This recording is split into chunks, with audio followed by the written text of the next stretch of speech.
Varicose veins కి సరైన చికిత్స కోసం సంప్రదించండి ఎవిస్ హాస్పిటల్. నమస్తే రమగారు. నమస్తే జయ. రమగారు, శత్రు నాశనం చేయటానికి లేకుంటే శత్రువుల యొక్క చూపు పడకుండా ఉండటానికి ఏమైనా స్తోత్రాలు కానీ మంత్రాలు కానీ ఉంటాయా? శత్రువులు అంటే ఏమిటి? ఏమైనా యుద్ధాలు అవి చేస్తున్నావు మనం ఇప్పుడు? అంటే రాచరికం కాదు కదా. వ్యాపారంలో స్పర్ధులు ఉంటారు ఎంతో కొంత. వాళ్ళకేవో ఉంటాయి. బిజినెస్లో ఏదైనా రైవలరీ ఉండొచ్చు.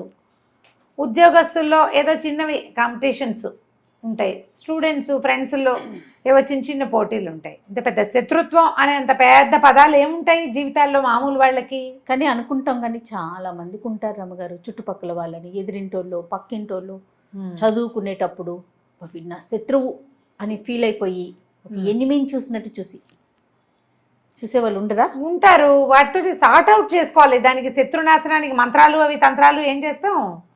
సార్ట్ అవుట్ చేసుకోవాలి. గిలికజాలు పెట్టుకుని మనం దాన్ని పెంచి చేసుకుని చిన్న చిన్న వాటి మనమే 90% శత్రుత్వాలన్నీ కూడా చిన్న ఇచ్చిపుచ్చుకునే ధోరణి లేక మొదలవుతాయి జయ. ఇప్పుడు ఎదురిళ్లలో ఎవరైనా ఒకటి ఇచ్చిపుచ్చుకునే ధోరణి ఉంటే ఎక్స్ప్లాయిట్ చేసేవాళ్ళు కొంతమంది. తర్వాత అవతల వాళ్ళలో ఏదైనా లూప్ హోల్ కనపడితే మనం వెతికే ధోరణి, దాన్ని పెంచి పోషించడం, దాన్ని నలుగురికి చెప్పడం, అక్కర్లేని మాటలు మాట్లాడటం, వాళ్ళు ఏదైనా తగాదా పడుతుంటే వెళ్ళి వింటాం, కింద వాళ్ళకో పక్క వాళ్ళకో ఇంకోళ్ళకో చెప్తూ ఉంటాం. మనమే తీరి కూర్చుని తెచ్చుకుంటాం కదా. చిన్న చిన్న గొడవలతో మొదలైతే చివరికి పెద్ద పెద్ద పోలీస్ స్టేషన్ల దాకా వెళ్తారు. మొదటే ఎందుకు సార్టెడ్గా సార్ట్ అవుట్ చేసుకుంటూ ఎందుకుండ్రో అర్థం కాదు.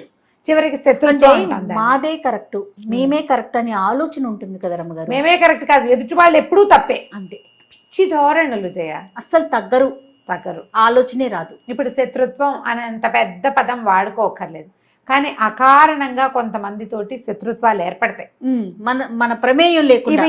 ఇవి ఇప్పుడు మనం చేసుకునేవి. మనమే ఫ్రెండ్స్ తోటి చిన్న చిన్న తగాదాలు పడ్డం, మనమే అబద్ధాలు చెప్పడం, వాళ్ళ గురించి వేరే వాళ్ళకి చెడుగా చెప్పేసేయటం, అవన్నీ బయటపడ్డాక మనకు పోట్లాట రావటం శత్రుత్వం. ఫ్రెండ్కి అప్పు ఇవ్వటం, వాడు అప్పు తీర్చుకుంటా ఎగ్గొట్టడం, మనం 2 సార్లు అడగటం, అడగగానే శత్రుత్వం. పిల్లలు ఇద్దరు కొట్టుకుంటారు, తల్లులు శత్రువులు అయిపోతారు, పిల్లలు కలుసుకుంటారు. ఆఫీసుల్లో ప్రమోషన్ వస్తుంది అనుకుంటే వీళ్ళకి రాకుండా పక్కవాడు ఎవరికో వస్తుంది, అప్పుడు కాస్త దుగ్ధ. ఇద్దరు కలిసి పనిచేస్తారు, క్రెడిట్ ఒకటి తీసుకుంటాడు, అప్పుడు శత్రుత్వం కదా. ఇవన్నీ మనలో ఉన్నటువంటి లోపాలు. వాటిని మనం అధిగమించలేక ఇతరులని శత్రువులను చేసేసుకుని ఆ శత్రుబాధలు పోవడానికి ఏదైనా చేయాలనుకుంటాం. మనం కాదు మారవలసింది, మనం కదా మారాలి. మనం మారితే బాగుంటుంది. కాదు అయినా కూడా మాకేవో ఇబ్బంది, ప్రమేయం లేకుండానే శత్రుత్వం ఉంటుంది కొన్ని చోట్ల. అకారణంగా రోడ్డు మీద చిన్న విషయానికి తగాదా మొదలయ్యేది పెద్ద వ్యవహారం చుట్టుకుంటుంది. ఒక్కొక్కసారి అట్లా అవుతుంది. మనకి జాతకంలో ఏమైనా సమస్యలు ఉన్నప్పుడు. తర్వాత ఇంకొకటి జరుగుతుంది రమ్మగారు, మన ఫ్యామిలీ మెంబర్స్ వల్ల మనకి కూడా వాళ్ళు శత్రువులు అయిపోతారు. అక్కడ మనము శత్రుత్వం కాదు, మనకి వాళ్ళకి ఏమి డైరెక్ట్ గా ఏమి ప్రాబ్లం ఉండదు. ఇంట్లో ఎవరో ఏదో చేసిన దాని వల్ల వాళ్ళతో మనకున్న రిలేషన్ దెబ్బతింటదండి. అలా అవుతాయి. అట్లా కేవలం ఫ్యామిలీ ఒకటవటం వలన అదే అలాగూ వస్తాయి. అట్లాగే వస్తాయి పెళ్లి సంబంధాల వల్ల. ఈ సంబంధం చూస్తారు, పెళ్లి చేసుకుందాం అనుకుంటారు, వీళ్ళు చుట్టాలి, తీరవాడు ఈ పిల్లని చేసుకొని ఇంకో పిల్లని చేసుకుంటానంటాడు, వీళ్ళు శత్రువులు అయిపోతారు. లేదా ఆ పిల్ల వీడిని చేసుకొని అంటుంది. చుట్టాల్లో సంబంధాలు కుదుర్చుకుంటే అదో గోలగా ఉంటుంది కదా. లేకపోతే సంబంధం కుదిర్చిన వాళ్ళు శత్రువు అవుతారు, వీళ్ళు పోట్లాడుకుంటే సంబంధం కుదిర్చిన వాళ్ళు శత్రువులు అయిపోతారు. ఇలాంటివి వస్తాయి జీవితాల్లో. అందరి జీవితాల్లో ఎవరో ఒకళ్ళు ఎక్కడో చోట ఇలాగ తారసపడుతూనే ఉంటారు. ఇవన్నీ మనం సార్ట్ అవుట్ చేసుకోవచ్చు, లెట్ గో చెయ్యొచ్చు. వీటిని సాధ్యమా రమ్మగారు? ఏం చేస్తాను జయ చెప్పు? సాధ్యం కాదు. ఏమిటి చేస్తావు? నీకు సాధ్యం కాకపోయినా రాత్రి అవుతుంది, తెల్లారుతుంది, రోజు గడిచిపోతుంది. వదిలేయటమే అనుకుంటాను నేనైతే. అదే లెట్ గో, వదిలేయటమే. సార్ట్ అవుట్ చేయలేమనుకో, వదిలేయి. అదే లెట్ గో చేయటం. మనం ఎంత ప్రయత్నం చేస్తున్నా ఎదుటి వారి వైపు నుంచి రాకపోతుంది అనుకోండి, ప్రయత్నం చేయటం కరెక్ట్ కాదు కదా. శుద్ధ వేస్ట్ వాళ్ళని వదిలేయటమే. అందుకే లెట్ గో, పో, నీ సావు నువ్వు సావు, నా దారిని నేను పోతా అని మన దారిని మనం ఉండటం. ఎక్కడ ప్రపంచం ఆగదు కదా అనిపిస్తుంది. ఎక్కడ ఆగదు. రాత్రి అవుతుంది, తెల్లారుతుంది, మామూలుగానే అయిపోతుంది.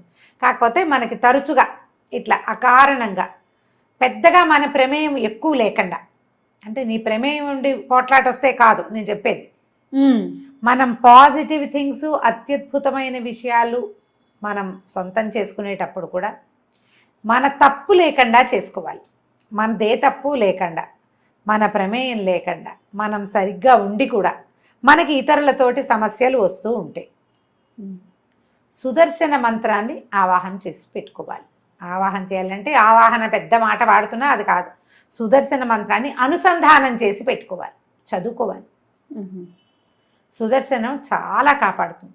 అది స్వామివారి సుదర్శన చక్రం చక్రాయుధం. ఓకే. ఈ చక్రాయుధానికి ప్రత్యేకంగా దేవాలయాలు అవి మనకేం కనపడవు. అవునవును. కొన్ని చోట్ల దేవాలయంలో సుదర్శన నరసింహస్వామి, ఒకవైపు సుదర్శనమూర్తి, రెండో వైపు నరసింహమూర్తి ఉన్న ప్రతిమలు కనిపిస్తాయి మనకు అక్కడక్కడ. స్వామివారి దేవస్థానాల్లో సుదర్శన చక్రతాళ్వారు మనకి లోపల దర్శనమిస్తాడు. సుదర్శన చక్రం ఉంది ఇక్కడ ఈ దేవాలయంలో. బ్రహ్మోత్సవాలప్పుడు చక్రస్నానం చేయిస్తారు. ఆ సుదర్శన చక్రాయుధాన్ని మన ఆ మంత్రాలు, ఆ శ్లోకాలని మంత్రంగా తీసుకోవద్దు, శ్లోకాలని అనుసంధానం చేసి పెట్టుకుంటే మనకి ధైర్యంగా ఉంటుంది. ఆయన మనకి వెన్నుతోడుగా ఉంటాడు. భగవంతుడిని మనం విష్ణుమూర్తికి సంబంధించిన స్తోత్రాలు చదువుకుంటాం, కానీ దాంతోపాటుగా ఇలా కనుక సుదర్శన షట్కం, సుదర్శన పంచరత్నాలు, సుదర్శన పంచకం కూడా ఉంది, 5 శ్లోకాలు. షట్కం అని 6 శ్లోకాలు ఉన్నాయి. సుదర్శన కవచం, ఇవి చాలా ఎక్సలెంట్గా ఉంటాయి. మంచి టఫ్గా కూడా ఉంటాయి శ్లోకాలు.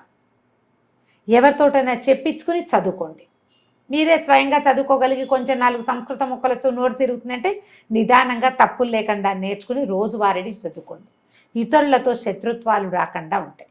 దీంతోపాటు నేను మామూలుగా మేము రెగ్యులర్గా చేసే పంచాయుధ స్తోత్రం, విష్ణు పంచాయుధాలు.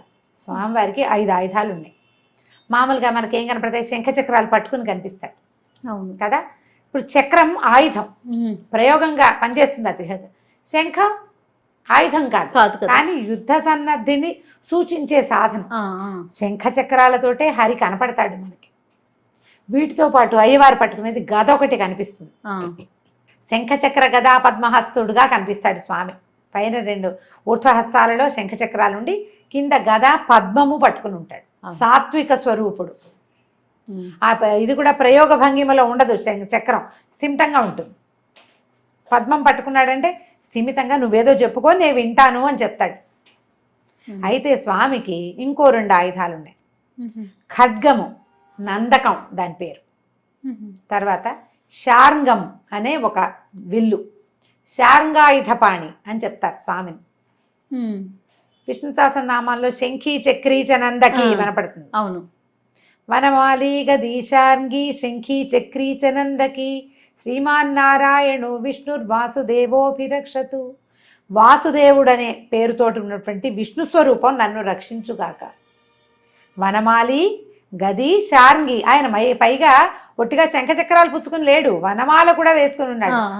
ఆ యుద్ధ స్వరూపంలో ఆయుధాలు ధరించి వనమాలని కూడా ధరించి ఉన్నాడు ఆయన. సాత్విక రూపుడు. నువ్వు అడిగితే వింటాడు, ఎవరి మీదకో దూకడు. నువ్వు అడిగితే వింటాడు, నువ్వు అడిగిన చోటికి వెళ్తాడు, నీకు ఎక్కడ కావాలో అక్కడ సవిస్తాడు. ఈ వనమాలని గదని గది శార్ంగి. ఈ శార్ంగం ఏంటంటే ఆయన తాలూకు ధనుస్సు. ఇప్పుడు ధనుస్సు ఉన్నవాడికి అమ్ముల పొది ఉంటుంది కాదు వెనకాల, ఖచ్చితంగా ఒట్టి ధనుస్సు పట్టుకోడు, అమ్ముల పొది కూడా ఉంది. దాని పేరు చెప్పరు, శార్ంగమే ఆయన ఆయుధం. శంఖి చక్రీచ నందకి, ఈ నందకం అనే ఖడ్గం. ఈ నందక ఖడ్గమే అన్నమాచార్యుల వారి అవతారం అని చెప్తారు. ఆ అన్నమాచార్యుల వారి తల్లికి గర్భంలోకి ఆ నందక ఖడ్గం ప్రవేశించిందని చెప్తారు.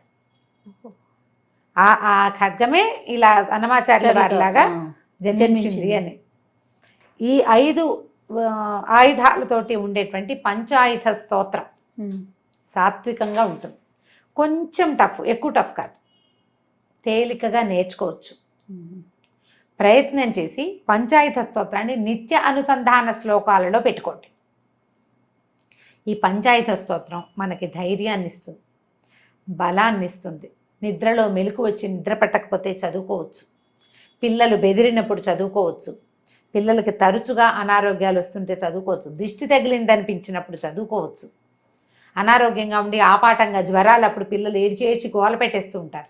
అలాంటప్పుడు ఏమైనా పడి చిన్న పొన్న దెబ్బలు తగిలించుకున్నప్పుడు, యాక్సిడెంట్ అప్పుడు, ఎక్కడైనా చిక్కుపడిపోయినప్పుడు, చిక్కడిపోయి మనం ఎటెళ్లాలో తెలియని స్థితి, ఈ అన్ని పరిస్థితుల నుంచి ఈ పంచాయతీ స్తోత్రం మనల్ని రక్షిస్తుంది. నమ్మికతోటి దృఢత్వంతో చదువుకోవాలి దాన్ని. ఉపదేశం అవసరం లేదు. ఎవరైనా గురువు ఉపదేశిస్తే ఉపదేశంగా తీసుకుంటే ఇంకా ఫలితం లభిస్తుంది.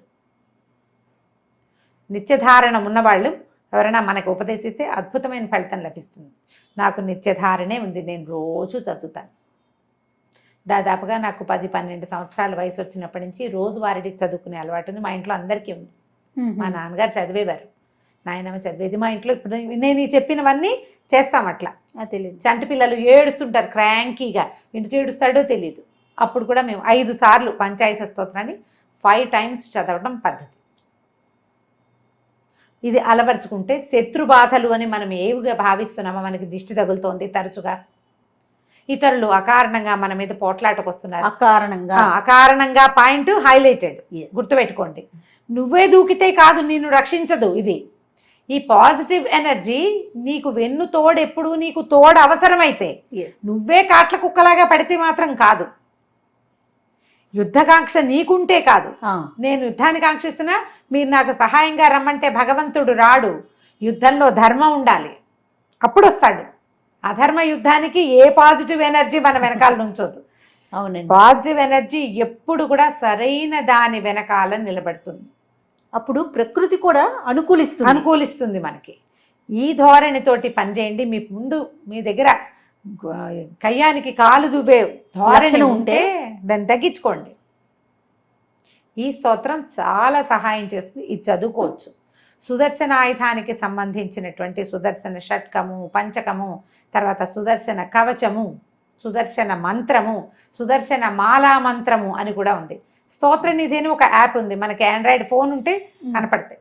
స్తోత్రనిధిలో మనకి ఇవి కనిపిస్తాయి. దాదాపుగా తప్పులు పెద్దగా ఉండవు. స్తోత్రనిధిలో బాగానే ఉంది. ఓకే, కొన్నిటికి నేను చూస్తుంటా, ప్రయత్నం చేసి చూడండి. ఇవన్నీ మనకి ఆన్లైన్ కూడా పాడినవి దొరుకుతాయి. అలా సంగీతంగా పాడకపోయినా స్తోత్రంగా చదువుకోండి, ఉపయోగపడుతుంది. ప్రయత్నం చేసి చూడండి. నమస్తే. నమస్తే జయ.